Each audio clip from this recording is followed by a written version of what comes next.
It's that time of the year again where results are not going Manchester United's way, performances have been dreadful, and the dressing room leak stories begin to creep in. Rumours of Ten Hag being sacked beginning to creep in, and to be honest, I'm not even the slightest bit surprised in what's been said in regards to the dressing room, how the players feel, and some of the rumours going about. There is a feeling that Ten Hag is expected to be sacked. Are INEOS delaying the inevitable? Should they just sack him now despite the mass backing? Or are they right to give him some time? What is INEOS' stance right now? What is the issue with players in the dressing room? And also, do we have plans for January? There's a few January targets there. What is the plan longer term? Guys, please do hit that like button and, of course, subscribe down below to Alice Talks if you're new. And let's get into the latest Manchester United news.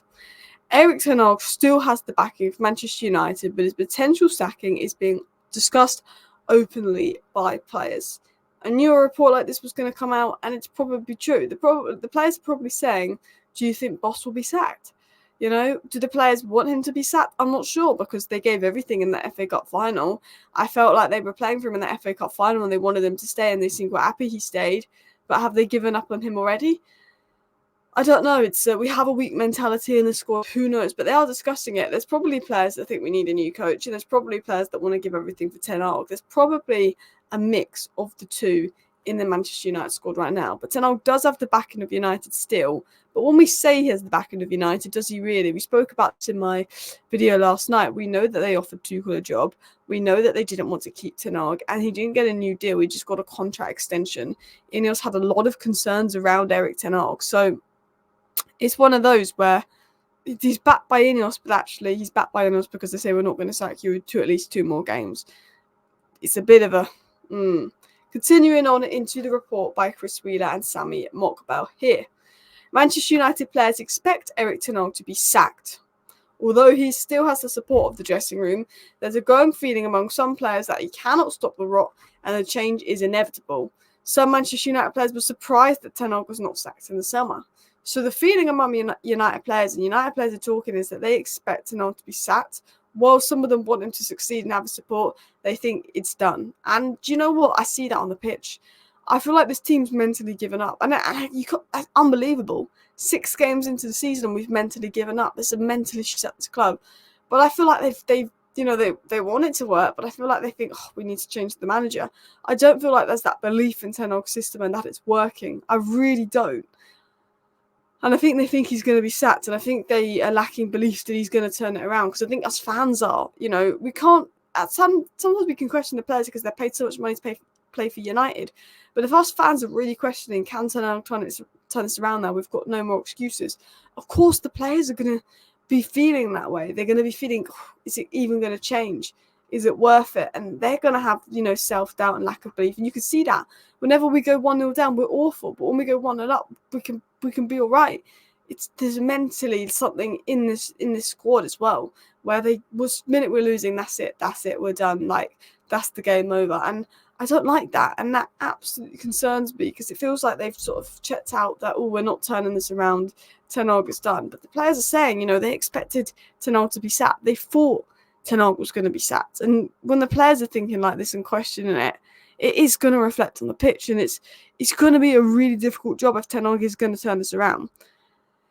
It was said that Manchester United players expect Erik Ten Hag to be sacked. Some of the players were surprised he was not sacked in the summer. United's lack of fight was discussed by senior players at half-time as they called for more resilience and asked why United are falling apart when they concede a goal. Only, and I feel like this is one of those, if you don't laugh, you cry, to see Spurs score again within 2 minutes of the restart. This half-time break, this motivational talk, and then we let Tottenham score within 2 minutes of half-time. But it's right. The players were talking. They were saying, we lack fight. What's the lack of fight here? Why are we falling apart after we concede a goal? The players are saying that. Why are you?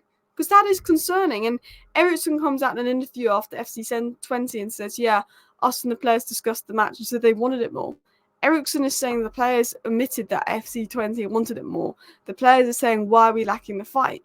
There seems to be a lack of fight. There seems to be a lack of belief in these players. They expect Ten Hag to be sacked. He wasn't sacked in the summer. The lack of fight is there. The lack of belief is there. They're calling for, resilience and why are we falling apart when we concede a goal, to then just go and do the same thing in the second half. It's like every issue we have, we just seem to be repeating. And some of this is on the players. I think the players are trying, and I think the players are struggling to execute what they're being asked to execute. And I think some of it, of course, is on the players. But I do think a lot of it is on Ten Hag. We look so mentally fragile. There's a lot of issues. I want Ten Hag to succeed. I really do, but I can't sit here and say, he's blameless. In fact, I think most of the problems are pointing more towards Ten Hag than the players right now. I think the players, don't help, but a lot of problems are.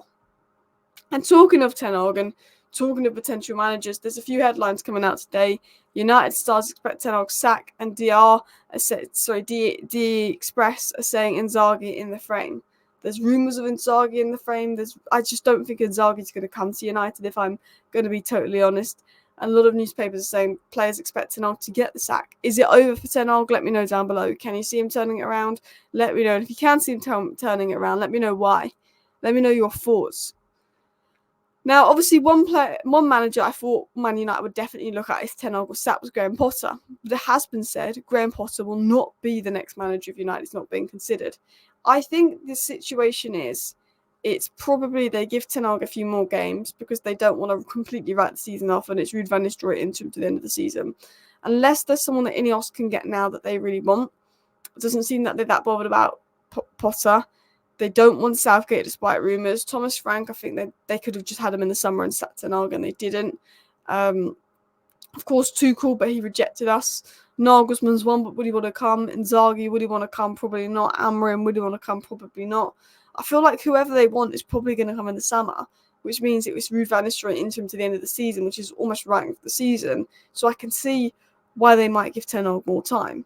I think that's definitely a possibility. I think right now, they're not looking at Potter. They're not, they said a month ago they're backing Ten Hag. So I don't think they're going to sack him right now. But there is managers out there, and you can look at what Adam Grafton said. Arne Slot and Maresca went first choice for Liverpool and Chelsea, and they're doing a much better job than Ten Hag. And INEOS might look at that and say, maybe he's not the one. Maybe we've backed him, but maybe we need to get someone else in.